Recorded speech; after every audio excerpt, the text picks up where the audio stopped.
ऐसे ही कर देना। बोल गिरधर गोपाल की। बहुत बढ़िया भजन सुनाया, बहुत बढ़िया।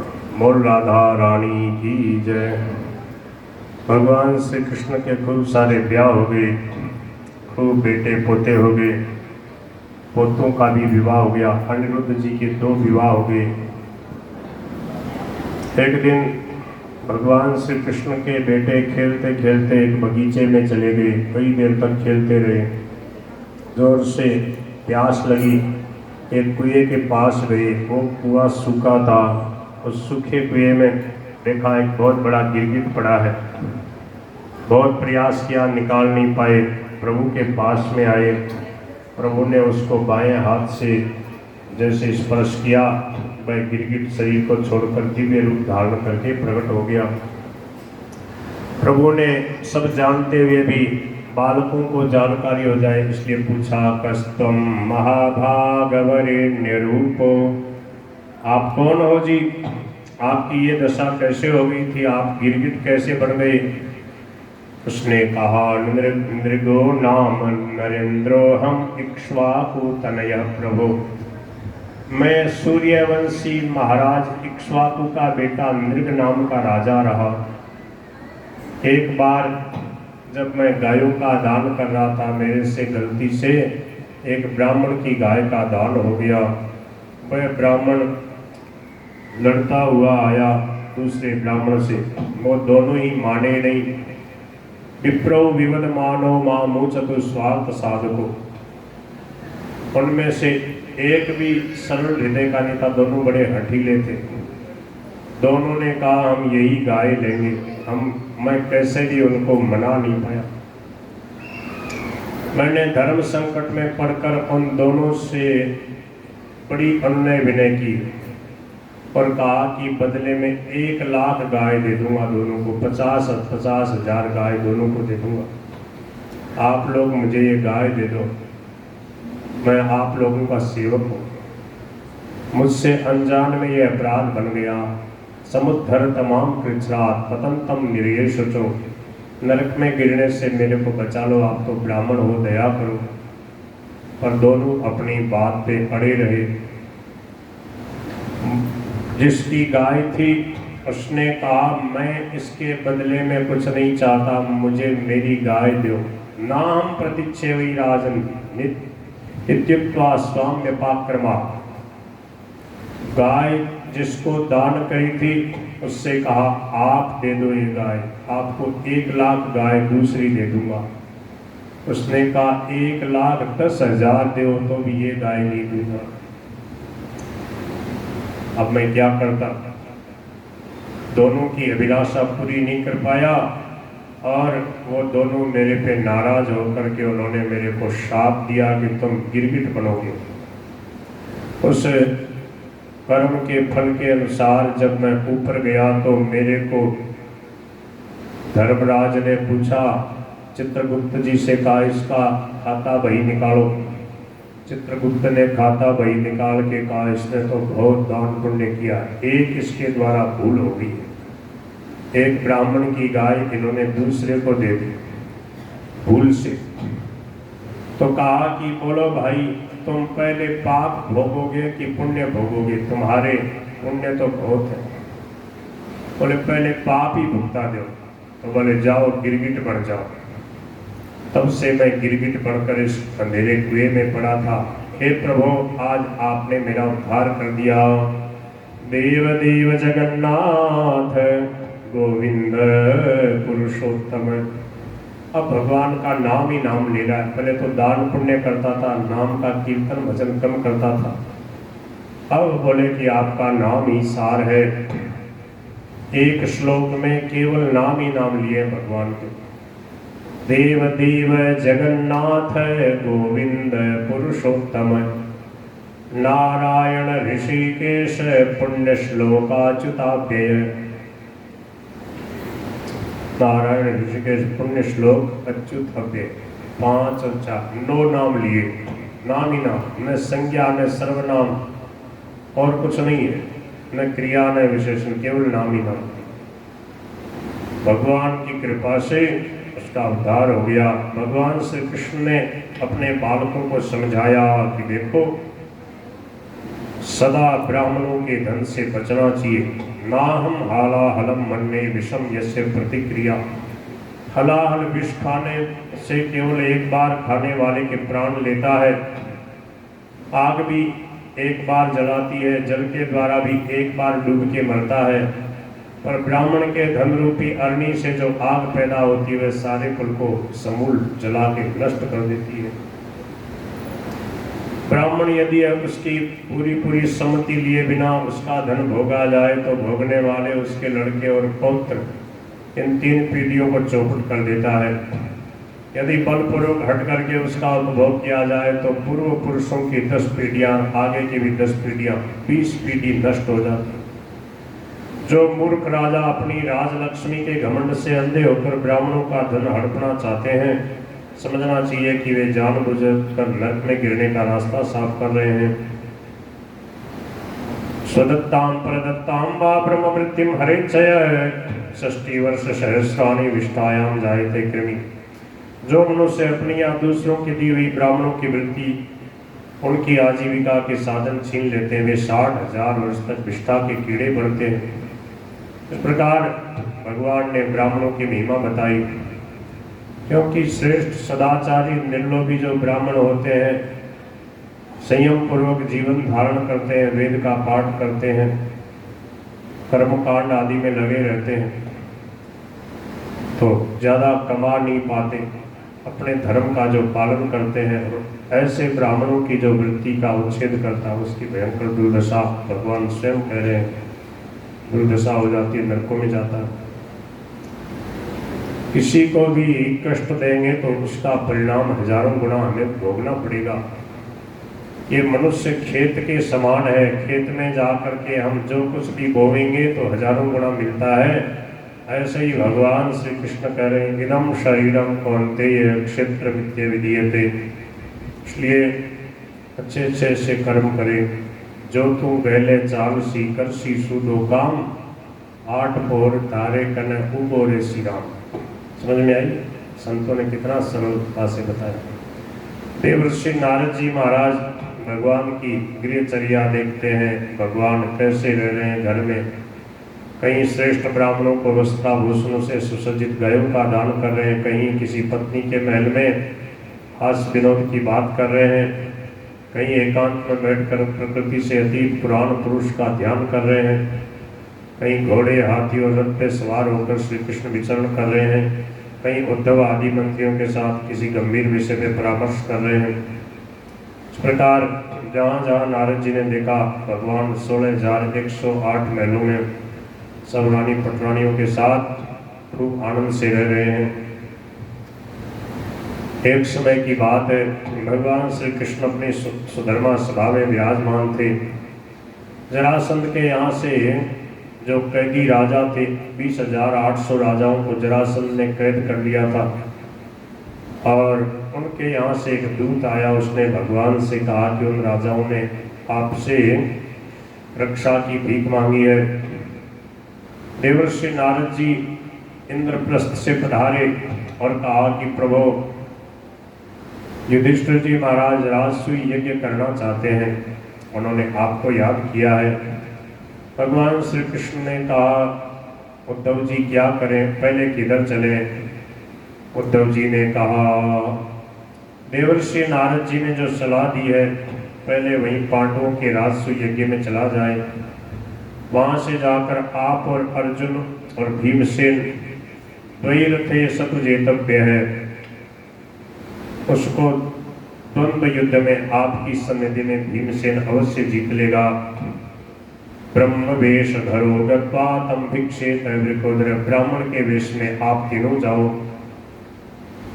भगवान श्री कृष्ण को उद्धव जी की सलाह बहुत अच्छी लगी, और भगवान श्री कृष्ण ने जरासंध के यहाँ से जो दूत आया था कैदी राजाओं का, उससे कहा कि जाओ उनको आश्वासन दो, हम आ रहे हैं।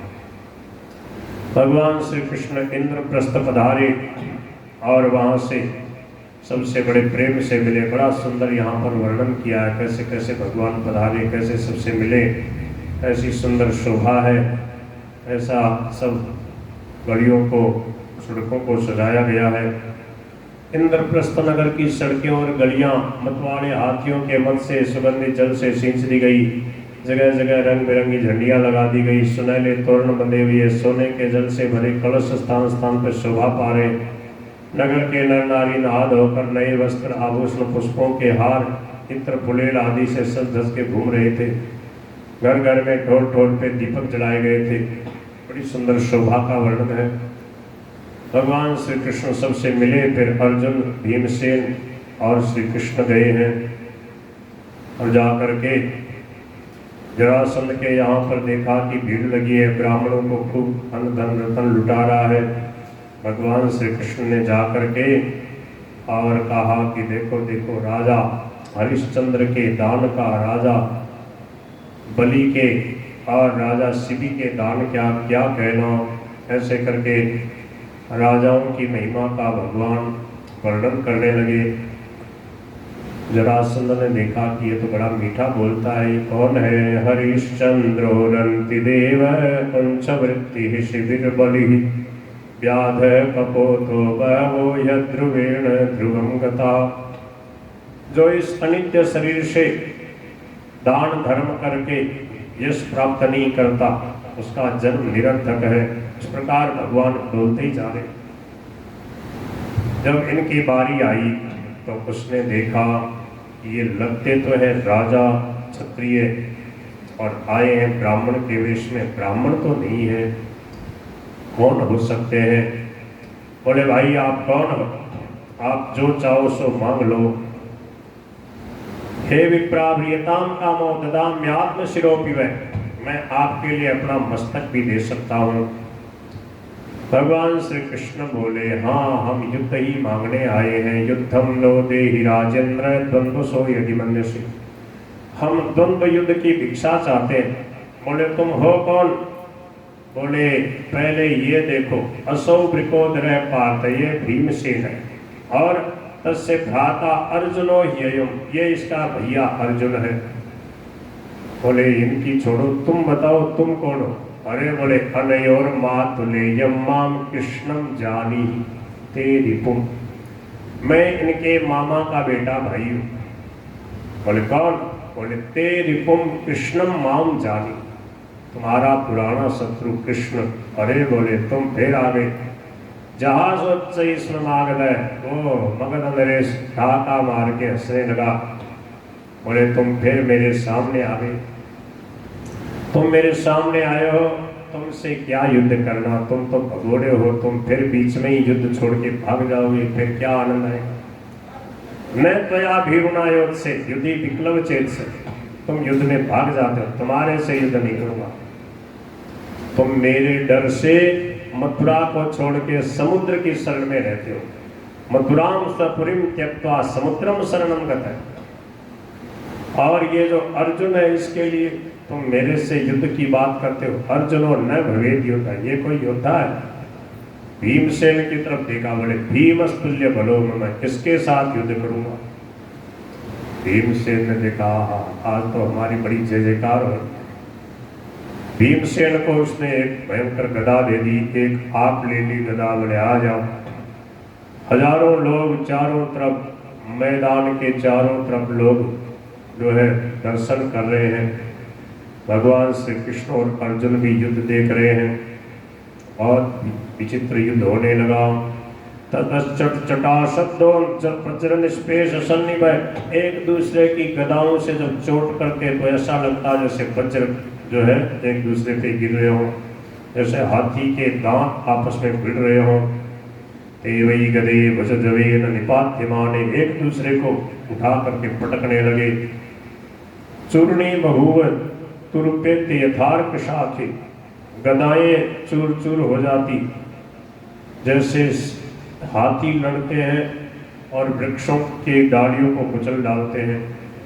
ऐसे ही महाराज गदाएं उनके अंगों से टकरा के चकनाचूर हो जाती, उनका कुछ नहीं बिगड़ता।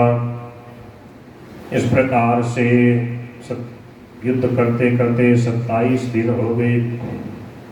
भगवान श्री कृष्ण और अर्जुन तो खर्राटा लेके सोते, भीमसेन के महाराज इधर से उधर को फसवाड़ा बदले, उसके हाथ खुले, उसके सोया ही नहीं चाहिए, इतना उसको मारपीट करी आज जरासंध ने। भीमसेन ने देखा ये मरता ही नहीं है कैसे। अब भगवान तो सो गए और भीमसेन उनकी चद्दर को खेचे, बोले खड़े हो रात में। भगवान करे सो जा भाया, काल तने युद्ध कर दो। बोले हो गया युद्ध, तुम तो मजा देख रहे हो, मेरी पिटाई करा रहे हो, इसलिए लाए थे, इसलिए मेरे साथ आए थे। भगवान ने कहा भीमसेन तो भीमसेन है, उसके जैसा कौन है। अब समझ में आया हो, मैंने अपने भुजाओं के बल की तरफ देखा। बोले तुमने हमारी तरफ देखा कहाँ, कल तुम हमारी तरफ ही देखना। बोले हाँ प्रभु गलती हो गई।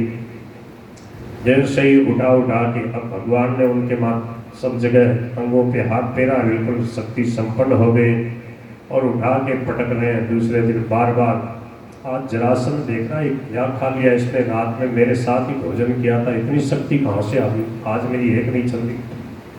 जैसे ही उठा के उसको पटका, भगवान ने कहा बहुत बढ़िया मजले भैया। भगवान की तरफ देखा, दर्शयामास विटपम पाटयन्निव संज्ञा। भगवान ने वृक्ष की डाली को चीर करके फेंका। भीमसेन ने इशारा समझा और उसको दो फाड़ करके फेंका, वो फिर जुड़ गया।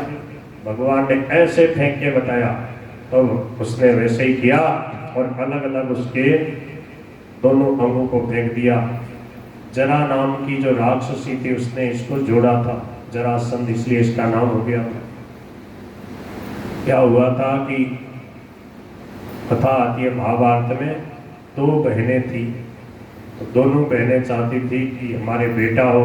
कोई बाबा जी ने एक फल दिया कि तुम खा लेना इसको। दोनों में प्रेम था, दोनों ने आधा आधा खा लिया, आधा आधा खा लिया तो आधा आधा दोनों के हुआ। अब दोनों को बड़ा बुरा लगा, वो फेंक के आ गई उसको, एक तरफ आधा आधा शरीर पे। जरा नाम की राक्षसी उसने मंत्रों से उसको जोड़ दिया, तो वो बीच में से और फाड़ने से ही मरने वाला था। ये भगवान रहस्य जानते थे। बोलो गिरधर गोपाल की जय। अब भगवान ने उसके बेटा सहदेव को वह चरणों की भगवान की शरण में आ गया। भगवान ने कहा कोई बात नहीं, आपको नहीं मारेंगे। सहदेवम तत्तनियम भगवान भूत भावना अभ्य सिंचत। उसका वहाँ राज्याभिषेक कर दिया। वहाँ जितने राजा थे अयुते ते शतान्यष्टो, 20,800 राजा पहाड़ों की घाटियों में उसने किले के भीतर कैद कर रखे थे। भगवान श्री कृष्ण वहाँ गए और सबको भगवान ने वहाँ से मुक्त किया। बेचारे दुबले पतले हो गए, उनके मुख सूख रहे थे, बड़ी बड़ी दाढ़ी हो गई। शुक्षामा शुष्क वदना संरोध परिकर्षिता तद्रिसुस्ते घनश्याम पीतको से वाससम। भगवान सुंदर पीताम्बर पहने हुए सुंदर घनश्याम स्वरूप भगवान के उन्होंने दर्शन किए। श्रीवत्सांकम चतुर्बाहुं पद्मगर्भारुणेक्षणं चारु प्रसन्न वदनम स्फुरन् मकर कुंडलम किरीटहार कटिसूत्रांगदाचितम। ऐसे भगवान श्री कृष्ण के दर्शन किए। उनको इतना प्रेम उमड़ा कि इनको हृदय से लगा ले, इनको आंखों में धसा ले, इनको नासिका से सूंघ ले। पिबन्तैव चक्षुर्भ्यां लिहन्तैव जीवया। भगवान का स्वरूप इतना प्यारा होता है। कृष्ण संदर्शनाल्हादध्वस्त संरोधन क्लमः। भगवान श्री कृष्ण के दर्शन से उनके सब संदेह, सब शोक, सब पीड़ा दूर हो गई और बड़ी सुंदर भगवान की स्तुति करी। नमस्ते देव देवेश प्रपन्नार्ति हरावेय प्रपन्नान पायिन कृष्ण निर्विण्णान घोर संस्कृत। देखो भयंकर कैद में थे 20,800 राजा, सबको अलग अलग कैद में डाल रखा था पहाड़ों के बीच में, पहाड़ों की घाटियों के बीच में। बेचारे क्या कर पाते। और उन्होंने भगवान से प्रार्थना करी तो उनकी मुक्ति हो गई, कल्याण हो गया। एक श्लोक यहाँ पर 73वें अध्याय में 16 नंबर का श्लोक 10वें स्कंद का, इसको आप पाठ करो, इसको गुणगुणाते रहो। कैसा ही संकट हो, आपका संकट दूर हो जाएगा। श्लोक है कृष्णाय वासुदेवाय हरये परमात्मने प्रणतक्लेशनाशाय गोविंदाय नमो नमः। ये दूसरे खंड में भागवत जी में 73वां अध्याय का 16 नंबर श्लोक। कई लोग अपनी प्रार्थना में इसको बोलते रहते हैं, जो कहते हैं हमारे बहुत संकट है, बहुत परेशान है, तो इस श्लोक की 108 की एक माला जप लो, आपको प्रत्यक्ष में अनुभव होगा।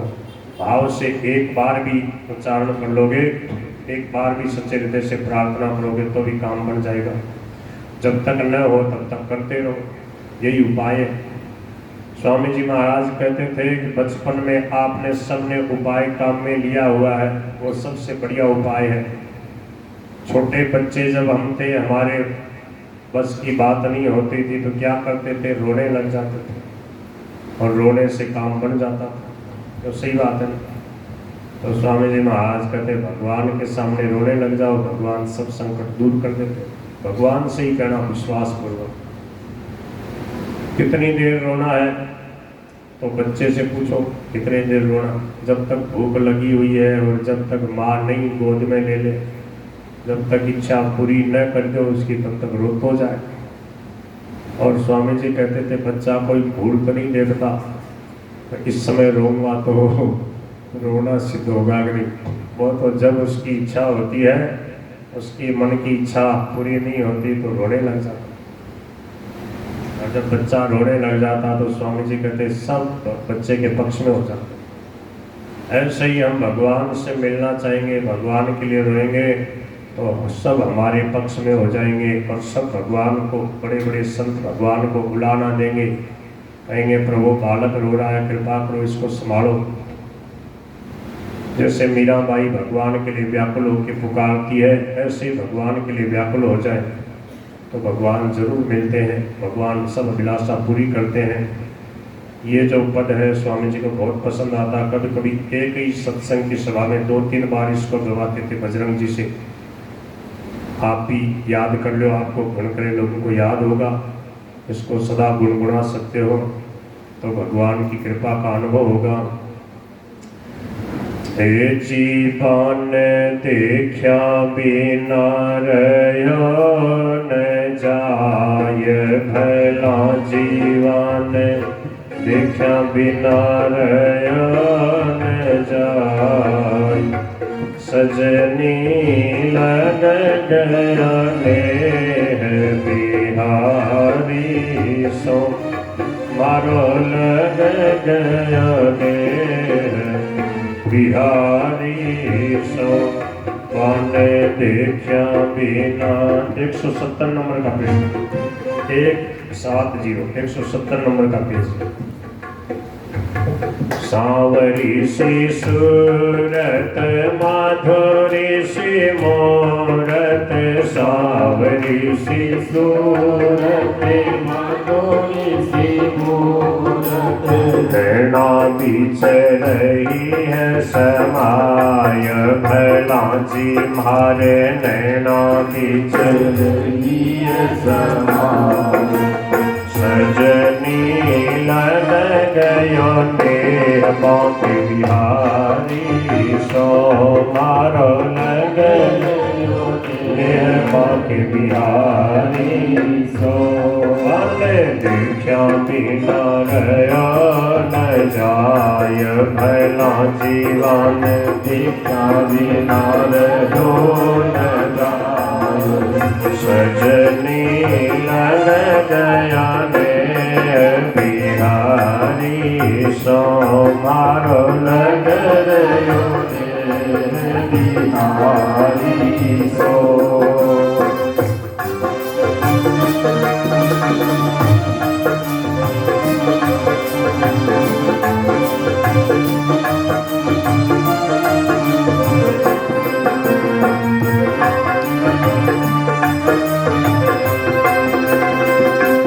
नहीं चैन रैन नहीं निंदिया, दिन नहीं चैन रैन नहीं निंदिया। अंग अंग रयो मुरे जाय, भला जी मारो अंग अंग रयो मुरे जाय। सजनी लग गया नेह बांके बिहारी सो, मारो लग लगे गयो रे बांके बिहारी सो।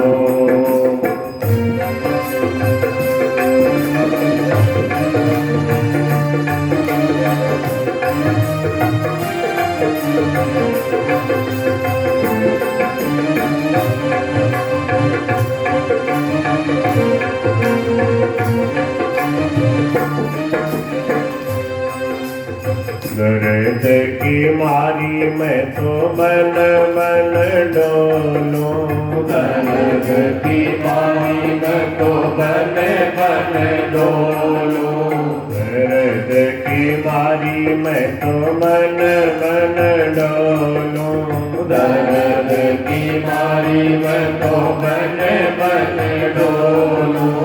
देवो क्यों ने दर्श दिखाए हो जी प्यारा देवो क्यों ने दर्श दिखाए, सजनी लग गयो ने बांके बिहारी सो मारो लग गयो रे बांके बिहारी सो।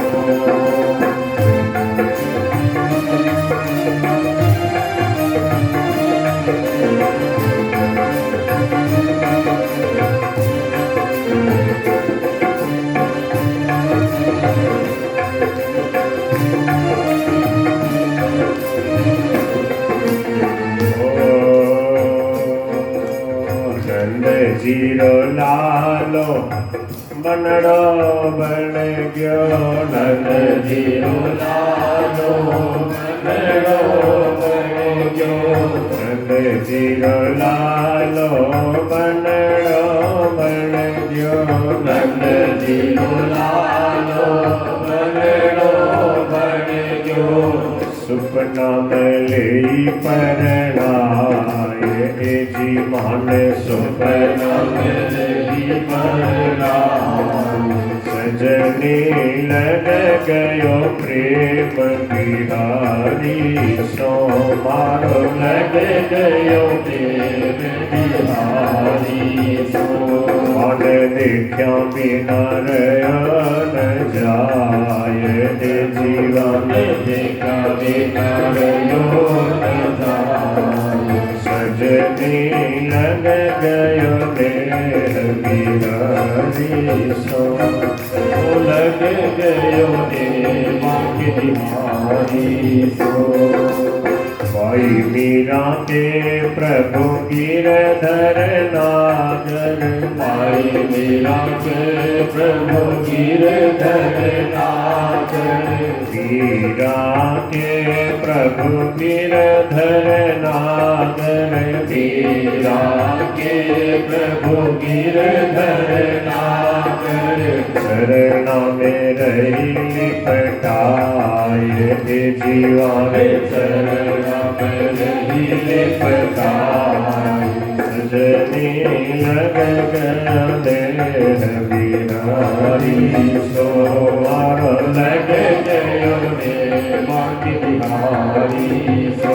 मन देखा बिना रया न जाय भला जीवन देखा बिना रयो न जाए, सजनी लग गया देह बिहारी सो मारो देखो देह बिहारी सो। बोल गिरधर गोपाल की। भगवान ने उन सब राजाओं को मुक्त किया और कहा कि युधिष्ठिर